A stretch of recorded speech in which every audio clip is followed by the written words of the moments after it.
Hello, everyone, and welcome to the Heart-Based Business Show. How fun is that we get to do this once a week?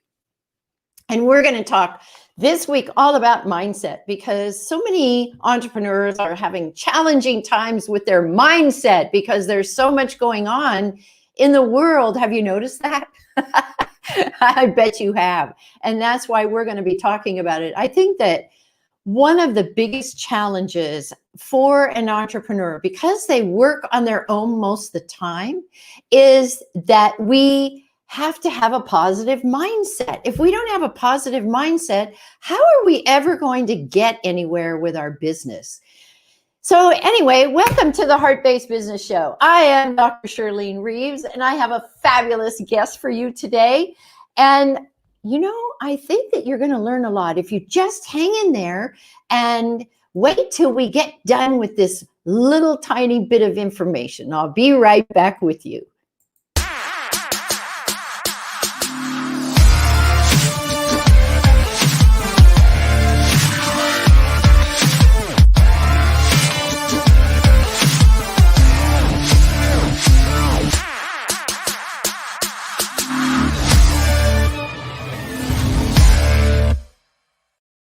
And welcome back, everybody. I always so appreciate it when you're here with me and you get an opportunity to listen to these fabulous guests that I bring you, because they are just so special. And I'm so grateful to have them on the show, because it takes time out of their day to be with us and to impart their fabulous information.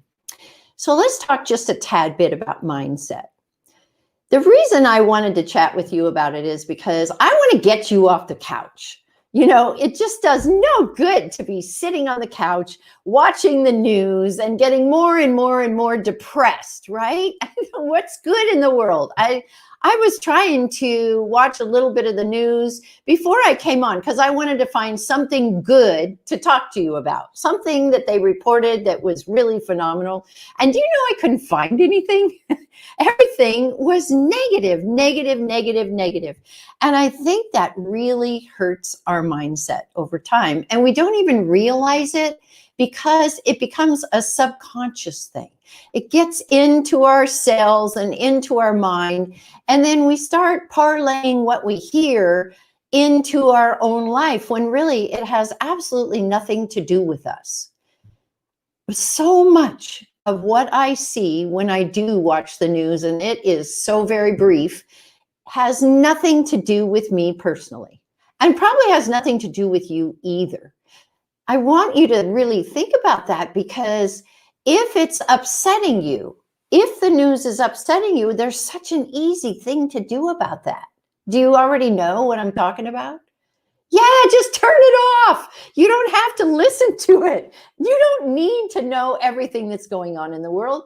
And in the ancient times, they didn't know anything that was going on in the world other than what affected them personally.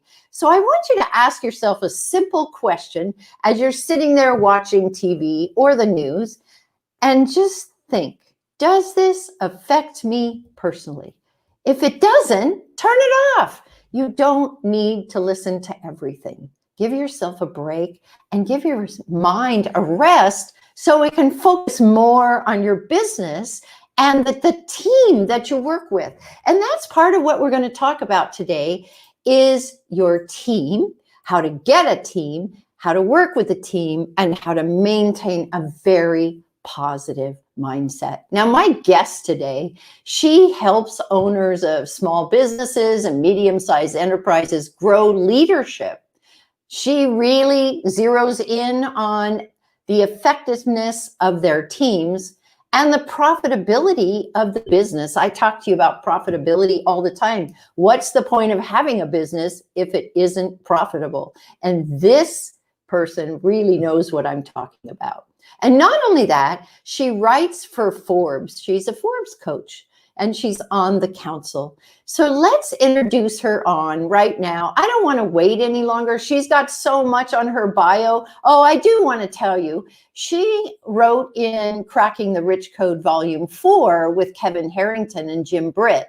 And then Tony Robbins he's kind of, well, I don't want to say sponsored it, but he said it's fabulous. And I wrote in volume 3, and it is fabulous. So let's bring Christine Rose onto the show. I can't wait for you to meet her. Hi, Christine. Hi, Dr. Charlene. It's great to be with you today. Oh, it's so great that you're here. This is really going to be fun because we're going to talk about mindset. And I want you to tell me your thoughts on mindset. You just heard mine, so you know what I think. Well, I'm going to actually pick up where you left off because what you said is so true. And really, you know, in times like these, people can kind of get stuck in a negative mindset. So having a positive mindset is important. But what do you do when you've shut off the TV and it's ringing through your ears, right? And so it's still in your head, right? And so you shut the TV off. And what's really important for people to know is that we feel emotions, right? They come in and out. They're like a wave, right? We feel them. They tell us important things. And I'm not going to go deep into that, but we learn from our emotions. They are like warning signals for us or like joy lights for us to help us know what's happening and how we're responding to it. But unlike emotions, mindsets or moods, we can choose. We choose them. And so if we find ourselves in a mood or a mindset that's not conducive to really thriving in our businesses and in our life, we can change it. And I'm going to suggest a few shifts of mindset that you might want to think about to help you as a business owner to kind of make it through these weird times we're in. So how does that sound? It sounds great. And I just want to clue everybody in. Christine is a psychologist. So I want you to know that what she has to say is very important. Or did I get that right? You're a certified psychological safety coach. Is that it? I'm not a psychologist, so I don't have the medical. Psychological safety coach. Right, psychological safety coach. Thank you. Yeah, Amy Edmondson did the work at Harvard. She's on the faculty of the business school and has done decades of research about psychological safety. And Timothy Clark wrote the book, The 4 Stages of Psychological Safety. He defines that as an environment where it's rewarding you for being vulnerable. It's a condition where human beings feel included. They feel like it's safe to learn and make mistakes. They feel like it's safe to contribute from a different perspective. And it's safe to challenge the status quo. Well, you know, that feeling of like, this is the way it's always been done around here. It's safe to challenge that, all without feeling afraid of being embarrassed or marginalized or punished in some way. So I really like that because that's, you know, I've spent my whole life saying, question authority, question authority. Don't take it just at whatever they say. You've got to question it and check it out for yourself. Yes, and you know, and that added to your success as a business leader because you were modeling that for the people on your teams, and so they felt safe to question authority too. And that's, you know, one of the keys of psychological safety. And what the research has shown they did projects at Microsoft, they did a big project at Google called Project Aristotle. It was a research project. And they really found that this particular key, this psychological safety, is the linchpin for effectiveness and innovation in teams. If you don't have this kind of a culture, you're not going to get the innovation that you need to have to be able to thrive in the environment we're in. And a lot of companies don't have that kind of culture at all. And a lot of business owners don't have that kind of culture. If you try to tell them something that might really support them, many will say, oh, I'm so glad you told me that. But then there are those that feel offended that you told them anything or that you questioned something that they were doing. So how do you, in all your training, I love that smile, in all your training, how do you get people to say, okay, I'm happy to listen and maybe we can make a change? Well, of course, none of your listeners are in that category of people who think they know everything. Oh, no, of course, Otherwise, because they I have wouldn't be listening, all right? heart-based people. Right. So I'm going to suggest 3 mindset shifts that they can make to start getting in that ability to lead from a place of psychological safety and a coaching mindset with their teams. And the first one is about releasing the past and focusing on the present. We carry a lot of baggage in our lives, a lot of times further than we want to. And it actually directs us sometimes to behaviors that are, or, even how we speak in ways that are not productive or helpful to our teams. And so when we're in a situation where the past is a struggle for us, it's really important to let that go and focus on the present. And that's called neutral thinking. And neutral thinking leads to neutral behavior. And I'm a sports fan, so I was watching Russell Wilson, and the Seattle Seahawks are number 1 in their division right now, even after their ridiculous loss last Sunday. But he models this neutral thinking, because at every point in the game, even if they're behind, he's not focused on where they were. He's focused on where they can be and where they are right now. And that allows them to make up points. And so, the first 5 out of 6 games to win at the end, because of that ability to think in the moment about what's going to be most useful right now. Let's talk about that a little more before we move on. I tell my clients all the time, this moment right here, this is the only inevitable moment that we have. We have nothing back there and nothing in the future. This is where we are right now. So it doesn't help at all to keep bringing the past forward. And that happens a lot in people's relationships, and it happens a lot in business too. And I call them the 2-year-olds, because the 2-year-olds never can get beyond that, because they have something that happened between 5 and 7 when they had a really difficult time, and they carry that around and build it up inside year after year after year. And it's really hard to have a positive mindset when we're thinking like a 2-year-old. I love that. I love that. And it's so important now for CEOs and leaders to model mature thinking of the positive mindset, and the neutral thinking helps. And to recognize that even if we've had a terrible 2020 because of the pandemic and the economic crisis, maybe you have, maybe you haven't, but the past is not predictive. You could have had your best year yet and then really struggle next year. It's really, the past is not predictive. It's what you do right now. It's what you lead right now that's going to give you a great end of the year or a great 2021. Yes, and know that people are watching. You think people aren't watching, but they really are watching. Just because you didn't get a like on Facebook or some stupid thing like that, don't kid yourself. Because if you put up, I put the stupidest thing up. I put a thing up that says, which cup of coffee looks like you, right? Hundreds of people answered that question.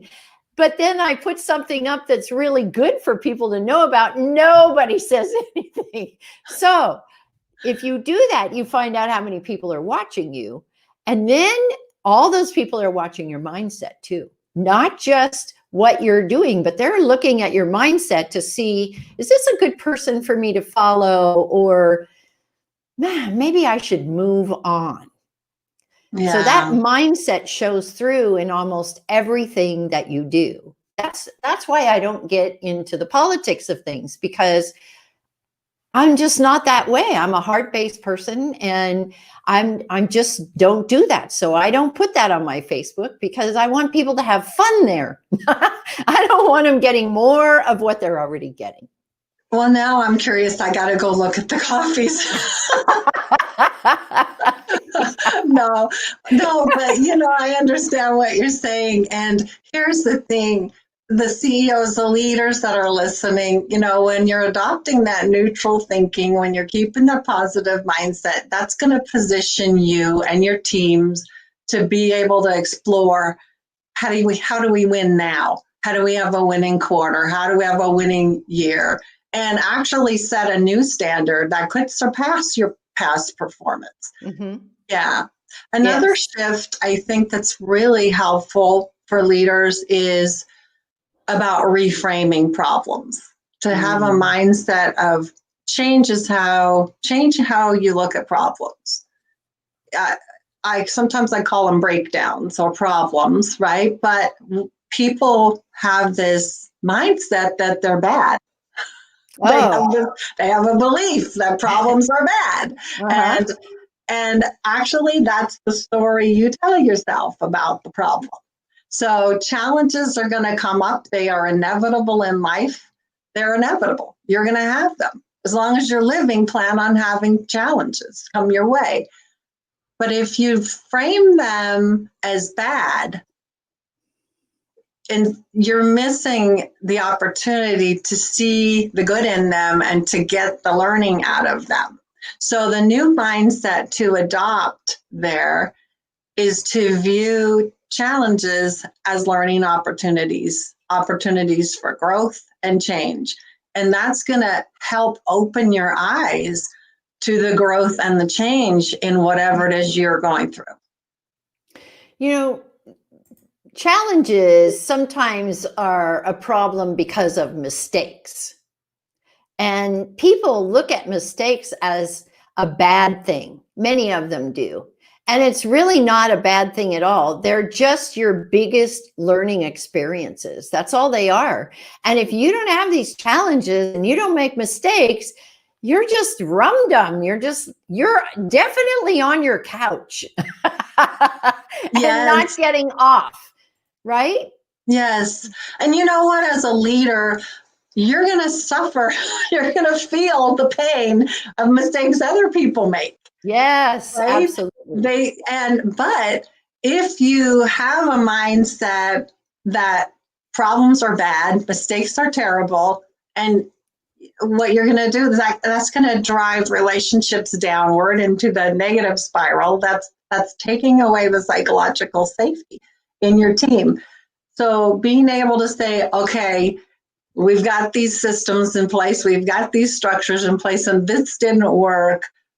Where's the learning opportunity here? You may actually end up coming up with some solution that's going to generate, the next billions. I mean, the learning opportunity in bookstores was that you couldn't buy them online. And Jeff Bezos said, I got to go figure out how to sell books online.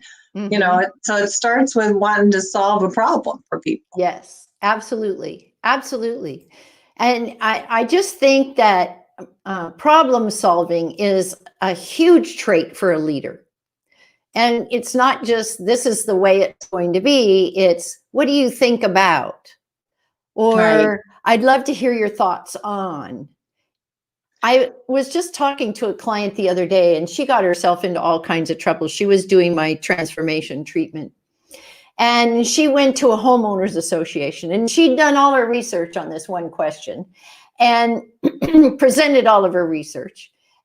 And other people said, oh, but I think this, and oh, but I think that. And she said, well, you didn't do all the research. That's just what you think. I did all the research. And she had to be right. There was no question she had to be right. So she turned everybody against her. Instead of saying something like, well, this is what I found. Why don't you take a look at it and see what you think? Yeah. It's all in the wording and the behavior, don't you think? It is. And, leaders shoot themselves in the foot when it's more important for them to be right than it is for them to be a great leader. Okay. And so talk more about that. Right. So if you have to be right, then you're not modeling a psychologically safe culture. You're not giving people the opportunity to contribute from a diverse perspective. And that is essential for innovation. That's essential for effectiveness. If you don't need people on your team to think, then get the people off your team because you And you hired don't need them, their language. right? You can Right? have anybody without, you don't even have to speak the language. Right. If you know everything, then just, why do you hire anybody to help you? But they're working for you. They have intelligence. You wouldn't have hired them if they didn't. And so as a leader, you want to coach them to be comfortable contributing. You want to give space to people to contribute from a diverse perspective. And, those diverse perspectives could pay off big for your company. Absolutely. You're absolutely right. Now, you said there were 3 mind shift ideas that you had, and you only given us 1 so far. What else? Well, I'm going to say I gave you 2. The first one's 2. neutral thinking. That is about recognizing that the past is not predictive of the future and that you want to stay in the mindset of here and now and moving forward. And the second one is about problems, and that's a mindset of reframing problems as opportunities to learn. Okay. So the third one, I'm so glad you asked. The third one is actually going to make a huge difference for leaders right now. And that is an outward mindset. Because we don't know, you may let go of the past and you may see opportunities and problems. But if you're not aware of shifts in what your customer base want right now, yes, if you're not aware of what they need, you could really struggle. I think about a story about a guy who I met. He wrote a book called Breakfast at Sally's. He became homeless after his business went under because of a huge shift in the market and a complete change in demand. He used to publish directories of college students, right? And then Facebook came along, and within a year, his demand completely dried up, and he did not have the ability to see that coming. He didn't have an outward mindset at the time. He certainly did as a writer. He wanted people to learn from the experience. It's a great book called Breakfast at Sally's. Richard Lemieux, great guy. I met him, but he was missing that outward mindset, and he wasn't aware of shifts happening in technology and in what customers would want or need. So having that outward mindset is going to help you as a leader. It's going to help your team members to make radical changes, to be able to pivot.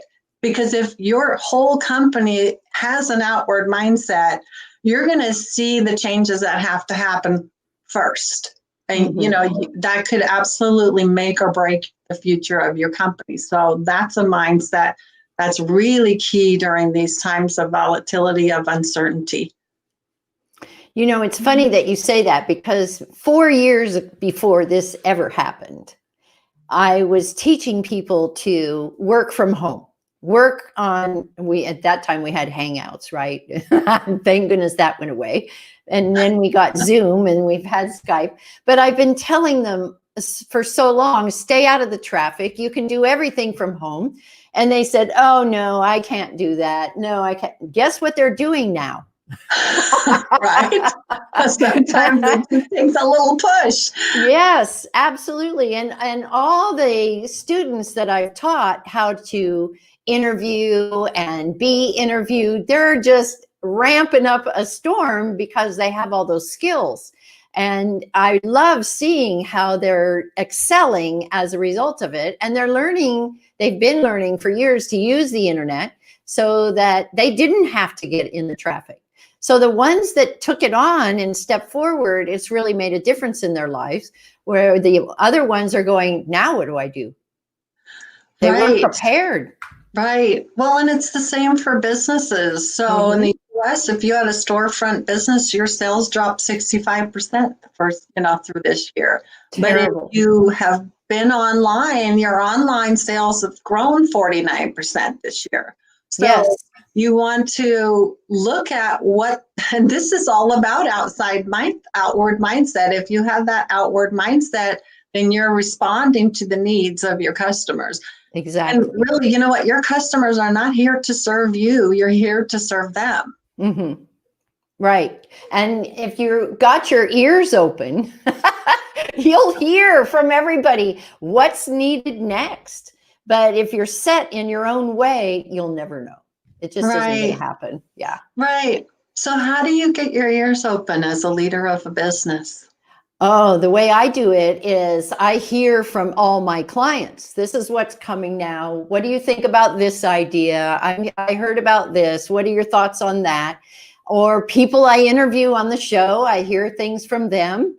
And I'm constantly meeting people online that I don't even know, and they tell me things that also. So you've got a plethora of a lot of different people coming to you with ideas and what their perspective is. And I've heard this and I've heard that. And also masterminds are huge for that, right? Because all the business owners get together and they can talk about what they've heard. And then you can set something into motion so that you don't get left behind. Absolutely. Dr. Charlene, I think it's really important for leaders to recognize that if they don't have the plethora of voices coming to share with them what customers are looking for right now, then it's time to open up the doors and create some of those right. room for the voices to speak with you. Exactly. Right. Exactly. And, go ahead and do surveys, go ahead and do focus groups, engage with your customers and find out what they need, what they want right now. And then the mastermind group is a great idea, whether it's in your industry. Sometimes it's great to get in groups that are from multi-industries to just get a whole diversity of viewpoints. You want to get in with people who are, there's a saying that says, if you're the smartest person in the room, you need a new room. A new room, yes. And it gets to the point where that room is hard to find. I have to admit, it's hard to find, but you have to keep looking. You can't stop looking. And you might get into a room that you think is the next level for you. And then you find out, no, this isn't right at all. And then you got to start looking again. Right. And it's just part of learning. That's all. You just got to keep moving forward, because if you stop, you're going to get left behind. It's just that simple. Right. If you've been in groups and you've learned some things from them and then you've hit the top of that, either form a new group or get into a new group. Mm-hmm. And that you have a lot to offer other people too. It's not all about you and what you learn. I'm not talking about you personally, but leaders, the leaders out there, we can sometimes get stuck in our own little world, and it actually feels good, and we learn from sharing too. Mm-hmm. So you've got things to contribute to a group. So a mastermind group, whether you start one of your own or get involved in one somewhere else, I actually happen to run some, so I'm going to say that. But that's a really great way to keep on learning and keep an outward mindset. Yes, and I have one too in the Authors and Speakers Visibility Playground in my Facebook group. And every Thursday we do referrals and give each other business. So awesome. Tell us about what you brought us today. You brought something special. I brought a gift for your community. And actually, this could be for you, business owner, or it could be for friends. You could pass this gift on. And it's the opportunity to win more. Research says that if we actually write our goals and set a specific time to be accountable to someone for our promises, we are 95% more likely to keep them.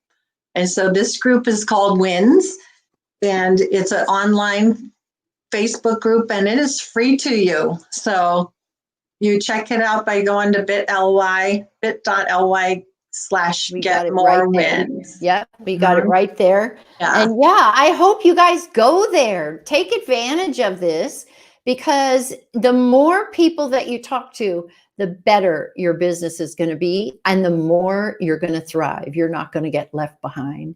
So Christine, I thank you so much for spending time with me today, and you gave them such great information. What a gift you've been.